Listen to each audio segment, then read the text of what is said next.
Wherever you touch the EliteBook, you'll feel aluminum, as the device is made entirely of the material.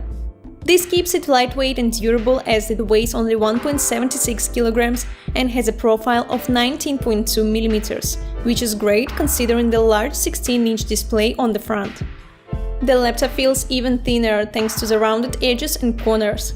Durability is good, as both the lid and the base remain mostly flex-free.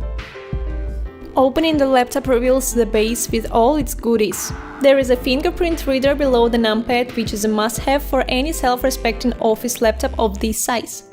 The keys have long key travel and clicky feedback, which makes it great for typing. The backlight and spill resistance further increase the usability during the night, and if you're particularly clumsy with drinks. The touchpad, however, could use some more work, as our current unit skips all over the place. On the sides we see the ports, with the left housing 2 Thunderbolt 4 ports, one 5GB full-sized USB port and an HDMI 2.0 port. The right side keeps an audio jack, one more USB port of the same speed, and an optional SIM card slot. There are 3 display options, all with a 1200p resolution, but they differ when it comes to maximum brightness. With a Full HD Plus resolution and a 16:10 aspect ratio, you'll fit every app you need at once, which is good for any self-proclaimed productivity master.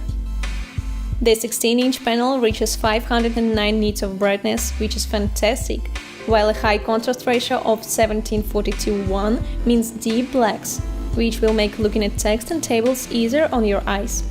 For the more creator-inclined users, the display covers 92% of the sRGB gamut, while reaching a delta value of only 1.2 with our design and gaming profile, which you can purchase in the description along with our other display profiles. Only 2 per 100 people watching this video are subscribers. If you decide to just start following us, we'll be able to reinvest more in our laboratory, thus making even more helpful videos for you. Thank you, you're awesome. The laptop uses a 76 Wh battery pack, which lasts for 23 hours of web browsing or 13 hours and 31 minutes of video playback when paired with the Core i7-1255U.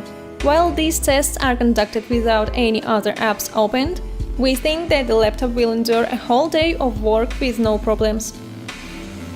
To put it bluntly, the laptop isn't necessarily made for performance, as the Core i7 doesn't score well in benchmarks, falling to the Core i5-1254U powered Dell Latitude 7530. The EliteBook is also available with a bunch more older Lake CPUs, both from the U series and the P series, including the most powerful i7-1280p model.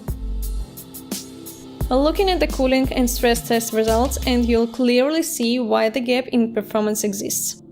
The CPU is kept in check by a single heat pipe and one fan, which isn't exactly a recipe for success. It spikes up quite quickly, going as high as 3.23 GHz, however only for about 30 seconds, after which clock speeds drop down to below 2.0 GHz and the wattage hovers around the base 15 watts.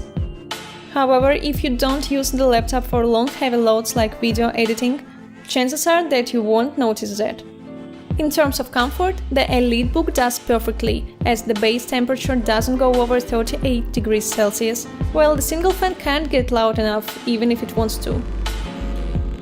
We are really excited to check out the EliteBook on the inside, as most office devices seem to forgo upgradability.